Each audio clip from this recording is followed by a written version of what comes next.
Okay, we're going to cover the anatomy of a cervical x-ray and answer the what questions. What are the A's, B's, C's, and D's of a cervical x-ray? And what anatomy can you see on a lateral, anterior, and open mouth cervical x-ray? Hello, everyone. My name is Dr. Morton, and I'm the noted anatomist. So a couple of things to note before we get started on cervical x-rays is that I'm not a radiologist, I'm an anatomist. So the perspective is going to be on understanding cervical anatomy using cervical x-rays. I'm not claiming to demonstrate how radiologists interpret cervical x-rays. I'm kind of helping to give how when you look at x-rays to understand how you can see the anatomy. A couple of other things. When you're learning vertebrae, these are all the bony landmarks you should be familiar with. And so if you want a refresher course on that before continuing, click on the link in the notes section for a tutorial on vertebral landmarks. A couple of other things. For covering cervical x-rays, the focus will be on lateral view, and I'll cover some on anterior and open mouth as well. Okay, for cervical spine and looking at lateral x-ray, here's a textual outline of how I'm going to cover it. And click the link below to access a PDF of this outline and the images we're going to be using. So there's a cervical spine from a lateral view, and there's the x-ray. So there are the A's, B's, C's, and D's of interpreting a lateral x-ray. Let's start with the first A, assessing four parallel lines: anterior and posterior vertebral line, spinal laminar line, and the posterior spinous line. And there the four lines are. So the first one is the anterior vertebral line, and it is going to be there, right along the anterior margin of the vertebral bodies.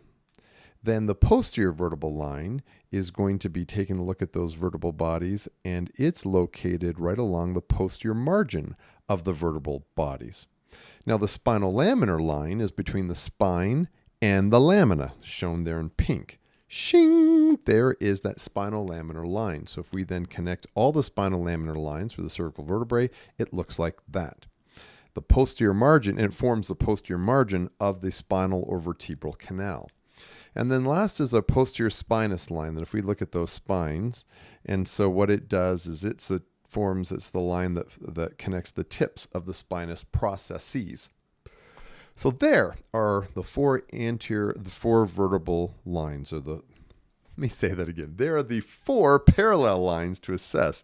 Now the line should follow a slightly secondary curve or a lordotic curvature that should be smooth and without step-offs. So if we take a look at that, smooth, not smooth, smooth, not smooth, as you can see in that one with a spinal cord injury. And so what happens is if we look at this posterior vertebral line and spinal laminar line, they form the vertebral canal right there, and that's where the spinal cord is located. So there's the spinal cord. Okay, so let's now go to the next A, which is the atlanto-occipital alignment. Hey, puppy. That's my dog that just came in. Hey, Winnie. So let's first start with the atlas as we zoom in. So there is the atlas vertebra, or the C1 vertebra, again, getting its name because it holds the skull in its shoulder just like the god Atlas did. And then the C2 vertebra is right there, and that tooth-like projection is the dens, or the odontoid process, sticking up the top. Now the clivus is there, and it should point downwards towards the den. And what? How did you find that out of thin air? Well, I look for my happy faces. If I can't find a structure, like if the clivus isn't quite like, oh, there it is, I look for things that make me smile. What makes me smile here? Well, the sola turcica makes me smile. That wonderful structure there that houses the pituitary gland, because if I can find the sola turcica, shing, I can find the sphenoid sinus. If I find the sphenoid sinus, the posterior border of the sphenoid sinus in this view is the clivus. And if I find the clivus, it points towards the dens, or it should point towards the dens. That was fun. Let's do it again, except with this illustration, that there is the sola turcica housing pituitary gland. Deep to that, or inferior to that, is the sphenoid sinus, and along that posterior border, there's the clivus that points towards the dens. Okay, so now the foramen magnum. The foramen magnum forms the anterior margin of the foramen can I say that again? The anterior margin of the foramen magnum lines up with the dens. So you see that thing. And then the posterior margin lines up with the C1 spinal laminar line, like that. So if I take those two lines, there is the foramen magnum. Okay, so it doesn't look like you can see it. So that's why I take the anterior margin of the dens and the spinal laminar line from C1. Now let's go to the next one, bones. So we're going to identify the C1 to C7 vertebrae and trace an unbroken line of each vertebra, including the dens. And the vertebral body should line up with a gentle arch using the anterior and posterior marginal lines. So there are our 7 cervical vertebrae. There are their numbers. And there's the anterior and posterior marginal lines that line up beautifully. So the bones are aligned and in good shape. Next, we're going to look at the bony landmarks. So the bony landmarks are shown there. Let's cover them one by one. The vertebral body is first. There's the vertebral body of C1, and then there's C2 with that very prominent dens or odontoid process, and then C3, 4, 5, 6, and 7. There's our vertebral bodies. Next is the lamina. So before I cover the lamina, let's take a look why it looks kind of different than I expected to look at. So here is a superior view of the C3 cervical vertebra. But now let's take a look. There's the lamina outlined in green. So the head represents as if you're looking laterally at this vertebra. Now notice how your eyes come in. So there is the anterior line. So you can see the anterior part of the lamina, cord to the cervical body. And then there is the posterior line closer to the spinous process. And so that is the anterior posterior dimension. But what happens as an x-ray is we do this. We flatten it out. But notice that we did not, that when you flatten it out, the anterior posterior direction doesn't change. And so when we look now, there's the C3 vertebra, and that green is showing the lamina with the anterior part and the posterior part and the very narrow. So it looks like the lamina is really small. It just runs more side to side than front to back. So there are all the lamina of the cervical vertebrae. So the next is something called the lateral mass. This is one that's used in radiology, not so much in gross anatomy. It's the bulky portion of a cervical bone that is lateral to the vertebral foramen, but posterior to the vertebral body. So there's our C6 vertebra, and there's the vertebral foramen, and there's the body. And so we go like this. Shing! That is the lateral mass. And the way that it looks is like that, okay, in this vertebra, in this lateral cervical x-ray. It's rhomboid shaped and it projects downward and posteriorly. Okay. Next is the facet joint. And so here is a lateral illustration, and there is the inferior articular facet, and there's a superior articular facet, and together they make a facet joint. And there we can see it in green. And this is also known as the zygapophyseal joint, and it's a synovial joint between articulating facets. So if you've ever cracked you give someone a hug and you hear like a bunch of, like your knuckles are cracking, this is the joint that's cracking, okay? All right, there's those facet joints at an angle. Next is the pedicle. It's posterior to the vertebral body, and it forms the superior and inferior margins of the intervertebral or IV foramen. So there we have, there we have in yellow the that pedicle, and there we see it on the side like that. So the intervertebral foramen is between superior and inferior pedicles. So there is an intervertebral foramen, and the number of the exiting nerve is the same number as the infra-adjacent vertebra. So there's a C4 and C5 vertebra, so the nerve that comes out is the C5 nerve, the same same number as the vertebra below. This is why, because the nerves course through this opening, that's why it's also known as the neural foramen. So the pedicle and intervertebral foramen, okay, are best seen not from a lateral, but this way. It's an oblique view. Straight on lateral, this is an oblique view where there's a pedicle, and there is an intervertebral foramen or neural foramen where a nerve courses out of. Now the spinous process, there's one, and there's all these other spinous processes. So spinous processes are there, okay? Now let's go to the cartilaginous space. So from bony landmarks to cartilaginous space. What do we mean by that? It's also known as the predental space, and it's the distance between the C1 body and the dens. And again, a odontoid process gets its name because it sounds like a tooth. So the predental space is the space between the C1 body and the tooth of C2. Predental space. So let's do this. Shing, zoom in. There's the C1 vertebra, and there's the C2 vertebra, and there's the dens. So we then come in like this and go, bam.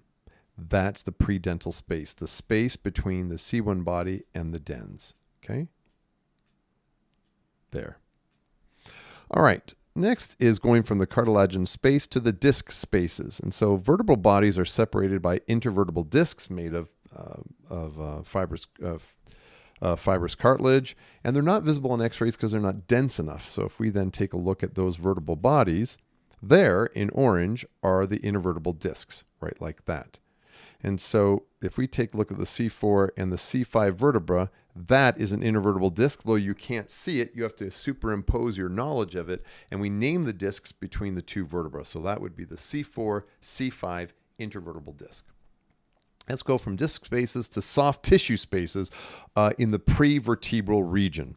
So it is the gray area between air and bone. So if we take a look at the spectrum where dark or black is air because it's not dense at all, and then we look at bright white, and that is bone because it's the most dense, and everything in between are all these different shades of gray with soft tissue. There's a joke in there somewhere. So that soft tissue is gray because it's not as less dense as bone, but it's not as dense as bone. Can I say that again? It's soft tissue and it's gray because it's not air, which would be black, or it's not as dense as bone, which would be white. So let's zoom down here and take a look at what we can see. There's air because it's close to being dark. That's in the trachea and larynx. That's bone because it's more bright white. There's your vertebrae. So we go like this. Shing, there's the soft tissue in between. Okay? And that area that I've outlined dotted, that is this soft tissue space, or the prevertebral soft tissue in between air and bone. Okay? And there are some landmarks as we're looking at a lot of this prevertebral space. So maxillary teeth, nasal cavity, and hard palate, they're some of the happy faces I look for. And then I look for the hyoid. That's another happy face. So then I look at the nasal cavity. So that would be the nasopharynx, and that would be the oropharynx, and that would be the laryngopharynx, and that would be the larynx, and there is our trachea. Okay? Some of the landmarks in this prevertebral or soft tissue space. It's gray between air and bone. So when we're looking at this gray area, above C4, we call the retropharyngeal space. And below C4 is the retrotracheal space. Hey, kitty. I just had my kitten sit on my lap. I'm doing this from home because of the COVID-19 thing going on. The University of Utah is closed, so I have all my pets keep coming in. I'm like, I don't know, Dr. Dolittle, except hopefully this is more exciting than the movie. Okay, anyways. So I digress. So there's our C1. So there is the base of the skull, and then there's the C1, C2, C3, and C4 vertebra. I find my C4 vertebra, and above it, in this gray soft tissue space, there's the retropharyngeal space above C4, and there's the retrotracheal space below C4. Notice the retropharyngeal space is narrow, and the retrotracheal space is wide. And so there we have that space. The whole area is gray in there because it's soft tissue. Now, the general rule for soft tissue spacing is this. It's 6 millimeters at C2 and 2 centimeters at C6. Do you see how we reverse that, except it's millimeters and then centimeters?